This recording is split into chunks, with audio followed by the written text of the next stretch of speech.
এখন যাব ঢাকার বাইরে চাঁদপুরে, সেখানে আছেন আমাদের স্থানীয় প্রতিনিধি শরীফুল ইসলাম।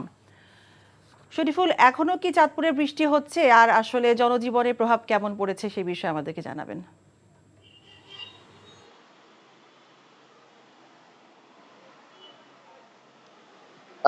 মিতা, গত 2 দিন ধরে চাঁদপুরে গুড়ি গুড়ি থেকে মাঝারি এবং ভারী বর্ষণ হয়ে আসছে।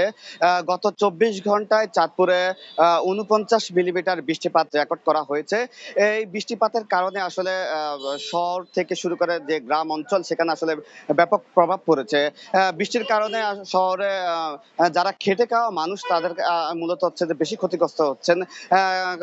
কর্মজীবী মানুষরা এই বৃষ্টির কারণে বের হতে পারছে না। আর কি বিষয় হচ্ছে, চাঁদপুরের পদ্মা মেঘনায় এই লঘুচাপের কারণে কিছুটা স্রোত এবং হচ্ছে যে ঢেউ লক্ষ্য করা গেছে। যদিও ঢাকা চাঁদপুর সহ অন্যান্য যে রুট রয়েছে সেখানে লঞ্চ চলাচল এখনো স্বাভাবিক রয়েছে। আর ছোট যে নৌযান রয়েছে সেগুলোকে একটু সতর্কভাবে চলাচল করার জন্য বলা হয়েছে। এই বৃষ্টিপাতের কারণে শহরের যে নিম্নাঞ্চল রয়েছে, শহরের কিছু কিছু স্থানে জলাবদ্ধতা দেখা দিয়েছে। এই বৃষ্টিপাত গত 2 দিন ধরে চলছে।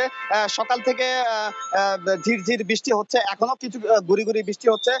যদিও 5 মিনিট বন্ধ থাকে, আবার বৃষ্টিপাত শুরু হয়। আবহাওয়া অফিস জানিয়েছে যে এই বৃষ্টিপাত শুক্রবার থেকে কিছুটা কমতে পারে, আর এরপরে আবার দেখা গেছে যে ভাবসার যে গরম সেটা আবার আসতে পারে।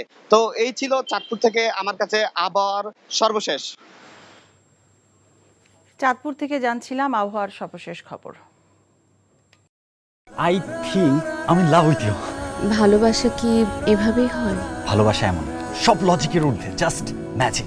মেঘের মুলুকে তোকে নিয়ে ভেসে যেতে রাজি আছি, সব পথ ভুলে আমি তোর কিনারায় এসে দাঁড়িয়েছি। অনেককে তুমি এতদিন যেভাবে দেখেছো, এরপর থেকে তুমি সেভাবে পাবে না। তুমি কি আফসোস হওয়ার কথা বলছো বাবা? You are good human being. আমি আমার মায়ের মতো হয়েছি। কাজটা তুমি ঠিক করেছো। আমার মনে হয় তোমার বাবা তোমাকে অনেক ভালোবাসে। মানে আব্বুর বাড়ি গাড়ি টাকা পয়সা এই সবকিছু খুব দরকার তোমার।